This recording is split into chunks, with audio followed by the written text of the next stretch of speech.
Grandma TV స్వాగతం. ఈరోజు నేను చెప్పేది వెరైటీ రెసిపీ అండి. అందరికీ నచ్చేది సాంప్రదాయమైన కూర అండి. పెళ్ళిళ్ళలో అలాగే ఎక్కువ చేస్తారు. అలాగే కార్తీక మాసం తప్పనిసరిగా తినవలసిన కూర అండి. ఇది పెళ్ళిలో ఎందుకు వేస్తారంటే కంద లాగా పిలకలు వేసి కుటుంబం వృద్ధి చెందాన్ని బచ్చలిలాగా లతలుగా అల్లుకోవాలని చెప్పి ఈ కూర సాంప్రదాయ రీత్యా వండుతారండి. శుభకార్యాలప్పుడు అప్పుడు ఎక్కువ ఇది వండుతారు. అందుకే పెళ్ళిలో కూడా పెళ్లి కూతురికి ఒడిగంటి బియ్యం కట్టి అప్పుడు కంద పిలక వేసి పంపిస్తారండి. ఇది ట్రెడిషనల్ కర్రీ అండి. ముందుగా మనం ఈ దుంపని పైన మొత్తం తొక్క తీసేసి దాన్ని ముక్కలుగా తరిగి 1-2 సార్లు కడుక్కొని కొద్దిగా నీళ్ళ నానబెట్టి ఉంచుకోవాలండి. అలాగే బచ్చల కూర కూడా సన్నగా దొరుకుకోవాలి. దీనికి పులిహార పోపు అండి, 2-3 పచ్చిమిరకాయలు అంటే కారాన్ని బట్టండి. లేత మిరపకాయలు అయితే కారం తక్కువ ఉంది. అలాగే కరివేపాకు రెడీ చేసుకోవాలి. అలాగే ఆవకి 3 కానీ 4 కానీ ఎండుమిర్చి, అలాగే ఆవాలు 1 స్పూన్ ఆవాలు, అలాగే కొద్దిగా ఉప్పు, పసుపు అండి. ఈ ముక్కలు రెడీ చేసిన తర్వాత దీన్ని నీళ్ళ వేసి పసుపు వేసి ఉడకనివ్వాలి. 3 వంతులు ఉడికిన తర్వాత బచ్చల కూర వేయండి.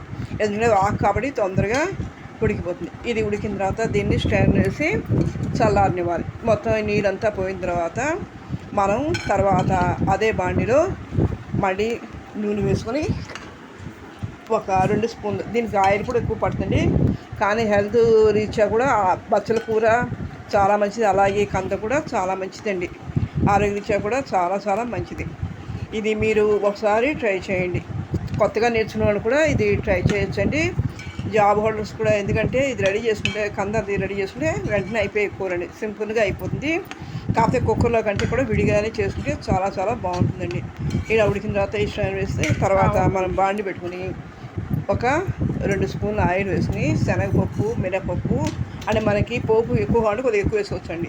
పిల్లలు తినేమాడదు, కొంతమంది తినలేకపోతే కనుక మామూలుగా వేసుకుంటే బాగుంటుంది. అలాగే ఆవాలు అన్నీ వేసుకొని పచ్చిమిరపకాయలు, కరివేపాకు, ఎండుమిర్చి వేసి బాగా వేగిన తర్వాత దాంట్లోనే కొద్దిగా ఇంగు కూడా వేయాలి. వేసి ఇదంతా వేగిన తర్వాత మనం రెడీగా ఉంచుకున్న కంద బచ్చలి మిశ్రమాన్ని దాంట్లో వేసేయాలి. వేసి అడికి పైకి కలిపి బాగా 1 నిమిషం సిమ్లో పెట్టి మగ్గనివ్వాలి. ఈ మగ్గేలోపు మనం రెడీగా ఉంచుకున్న చింతపండు కూడా 1 నిమ్మకాయ చింతపండు రెడీ చేసుకుని చిక్కటి గుజ్జు వేసాను. నేను ఆల్రెడీ గుజ్జు ఉందని చెప్పి వేసానండి. 1 స్పూన్ గుజ్జు వేసాను. 1 స్పూన్ గుజ్జు వద్దు సరిపోతుంది. వేసి ఆ తర్వాత బాగా మొత్తం కడిగి తిప్పి 1 నిమిషం ఉంచాలి. ఉంచిన తర్వాత మనం రెడీగా ఉన్న ఆవ కూడా మిక్సీ పట్టి ఉంచుకున్న ఆవను కూడా దింపే ముందు 1-2 నిమిషాల్లో దింపుతానగా అప్పుడు ఆవు వేసి అడిగి పైకి కలిపి చక్కగా సర్వింగ్ బౌల్ తీసి సర్వ్ చేస్తుంది. ఇది చాలా చాలా మంచి కూరండి. వేడి అన్నంలో ఇది చాలా బాగుంది. పిల్లల నుంచి పెద్ద వరకు లైక్ చేస్తారు. ఎలాంటి ఇబ్బంది ఉండదు. ఆరోగ్యరీత్యా కూడా చాలా మంచిది. మీరు కూడా ఒకసారి ట్రై చేయండి. లైక్ చేయండి, షేర్ చేయండి, సబ్స్క్రైబ్ చేయండి.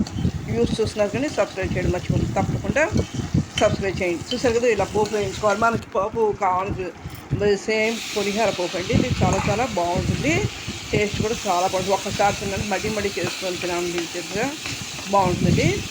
అలాగే మీరు చూసి అలాగే మీ రిలేటివ్స్కి అలాగే మీ ఫ్యామిలీ ఫ్రెండ్స్ కూడా షేర్ చేయండి. మీరు సబ్స్క్రైబ్ చేసుకోవడం వల్ల బెల్ సింబల్కి సబ్స్క్రైబ్ చేసుకోవడం వల్ల నోటిఫికేషన్లో నేను పెట్టిన రెసిపీస్ అన్నీ వస్తుంటాయి. అలాగే ఈ రెసిపీ ఎలా ఉందనేది మీరు కామెంట్ చేయండి. మీ ఫ్రెండ్స్ వాళ్ళు కూడా కామెంట్ చేయండి. మీ కామెంట్ వల్ల మరిన్ని మంచి రెసిపీస్ పెట్టడానికి, మంచి వీడియోస్ పెట్టడానికి నాకు అవకాశం ఇచ్చుకుంటారు.